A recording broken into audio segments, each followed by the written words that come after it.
అనకాపల్లి నియోజకవర్గంలో మంత్రి గుడివాడ అమర్నాథ్ జన్మదినం సందర్భంగా అనకాపల్లి నియోజకవర్గంలో వైసీపీ నాయకులు కార్యకర్తలు పలు సేవా కార్యక్రమాలు నిర్వహించారు. అనకాపల్లి రింగ్ రోడ్డులో ఉన్న వైసీపీ కార్యాలయంలో మంత్రి గుడివాడ అమర్నాథ్ జన్మదిన వేడుకలు ఘనంగా జరిగాయి. ఈ కార్యక్రమానికి ముఖ్య అతిథిగా వైసీపీ అనకాపల్లి నియోజకవర్గ ఇన్ఛార్జ్ మలసాల భరత్ కుమార్ పాల్గొని కేక్ కట్ చేసి మంత్రి అమర్నాథ్ కు జన్మదిన శుభాకాంక్షలు తెలియజేశారు. అనంతరం మలసాల భరత్ చేతుల మీదుగా పేదవారికి దుప్పట్లు పంపిణీ చేశారు. ఈ సందర్భంగా మలసాల భరత్ కుమార్ మాట్లాడుతూ అనకాపల్లి నియోజకవర్గ వైఎస్ఆర్సీపీ నాయకులు కార్యకర్తలు అభిమానుల మధ్యలో మంత్రి అమర్నాథ్ జన్మదిన వేడుకలు ఘనంగా నిర్వహించామని అన్నారు.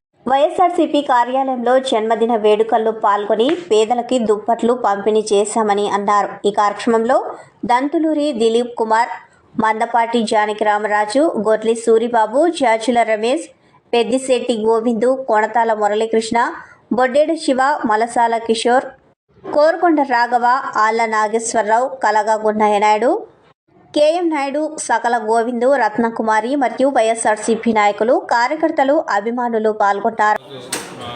మంత్రివర్యులు గుడివాడ అమర్నాథ్ గారి జన్మదిన వేడుకలను మా అనకాపల్లి పార్టీ కార్యాలయంలో మా అనకాపల్లి నాయకులు, వైసీపీ కార్యకర్తలు, నాయకులు, పెద్దలు, ప్రజలు సమక్షంలో వైభవంగా జరుపుకోవడం జరిగింది.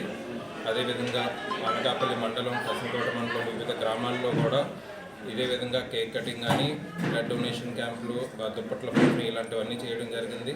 దీనంతటికీ కారణం మా మంత్రి గారు, మా ప్రజలు, మా కార్యకర్తలు, మా నాయకుల గుండెల్లో ఎంతో విధంగా ఆయన చేసినటువంటి కృషికి మా అందరం ఆయనకి ఎంతో రుణపడి ఉండి కృతజ్ఞతగా ఇలాంటి పుట్టినరోజు వేడుకలు మరెన్నో జరుపుకోవాలని, అదేవిధంగా ఆయన్ని మళ్ళీ మంత్రి వర్గంలో చూసి మళ్ళీ అదే పుట్టినరోజు ఆయన ఎక్కడ పోటీ చేసినా ఆయన పుట్టినరోజు వేడుకలను మా అందరినీ ఇదే విధంగా జరుపుకోవాలని కోరుకుంటూ మా నాయకులందరి సమక్షంలో ఆయనకి పుట్టినరోజు శుభాకాంక్షలు.